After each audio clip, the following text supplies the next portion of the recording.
நான் உங்கள் டிகிரி சுந்தர்.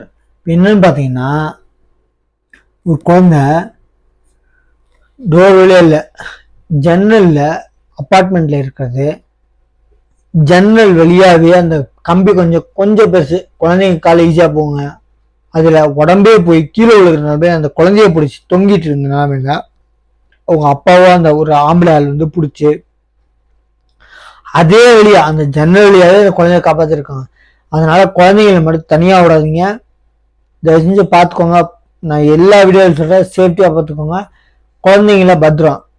ஒரு வீடியோவில் பார்த்தேன், அந்த அம்மா வந்து அவங்க அம்மா வந்து ஃபோன் நோண்டிட்டு இருக்காங்க, குழந்தை வந்து போய் லிஃப்ட் டோரில் கை வச்சு, லிஃப்ட் ஓப்பன் ஆன இடத்துல இப்போ கை மாடிச்சு. ஒரு குழந்தை லிஃப்டோட மேலே போயிடுச்சு, பழைய லிஃப்ட்டு டோர் க்ளோஸ் ஆனது பார்க்காம அவங்க அம்மா ஃபோன் நோண்டிட்டு விட்டாங்க. இன்னொரு குழந்தைக்கு அவங்க அம்மா ஷூ மாட்டிட்டு குனிஞ்சாங்க, பின்னாடி உட்காந்து ஜன்னல் வழியா 14வது மாடிலேருந்து விழுந்துச்சு. அதனால குழந்தைங்களை மட்டும் நிறைய பேர் அனுப்புறீங்க வெளியே கொரியரு டெலிவரி வாங்குறதுக்கு. தெரு நாய்ங்க எக்கச்சக்கமாக இருக்கு. அது வந்து குழந்தைங்களை பாட்டினா விரட்ட தெரியாது, பயமுறுத்த தெரியாது. குழந்தைங்களுக்கு நாய் பார்த்தாலும் அது கடிக்க வருது, இவங்க பயந்து பின்னாடி ஓடுறதுல மொத்த நாய்களை சேர்ந்து கடிச்சு நிறைய வீடியோ இருக்குங்க. வீடியோவை பார்த்து தெரிஞ்சு தயவுசெய்து எந்த குழந்தைங்களும் தனியாக விடாதீங்க. இந்த மாதிரி ரோட்டில் விட்டிங்கன்னா நாய் இப்போ எக்கச்சக்கமாக, ஏன்னா கருத்து மட்டும் தான் பண்ணுறாங்க, உடனே ப்ளூ கிராஸ் வந்துடுவாங்க சாவடிக்காதீங்கன்னு. தெருநாயினால எல்லா ஊர்லேயும் பிரச்சனை இருக்கு. இப்போ எந்த கார்பரேஷனும் சாவடிக்கிறது இல்லை, வெறும் கருத்தடை மட்டும் தான் பண்ணுறாங்க. நான் என்ன சொல்கிறேன், தனியாக மட்டும் பசங்களை அனுப்பாதீங்க, சரிங்களா? இது ரொம்ப ரொம்ப முக்கியமான விஷயம்.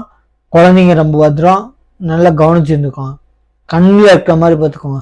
ஃபோன் ஓடிக்கிட்டே விட்டிங்கன்னா முன்னாடி வண்டிங்க வருது, லிஃப்ட் போகுது, அந்த ஃபோன் 2 நிமிஷம் பார்த்தீங்கன்னா குழந்தைங்க பாதிப்பு.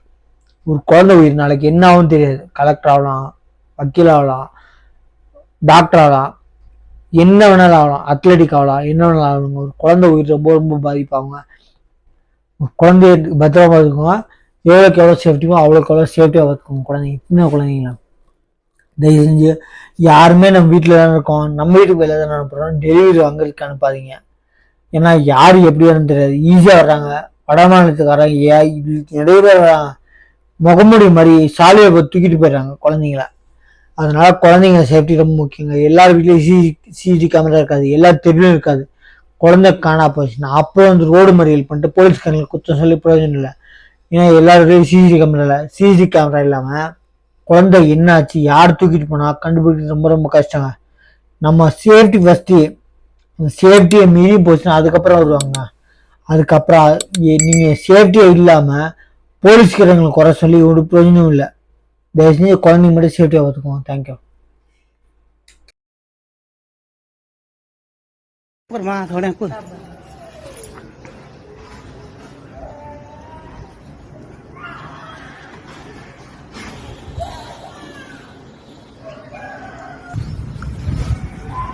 ऊपर जाओ बच्चा।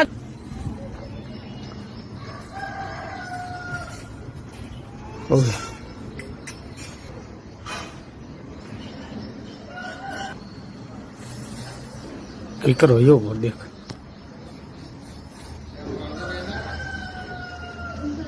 योगेश भाई यो ठेठ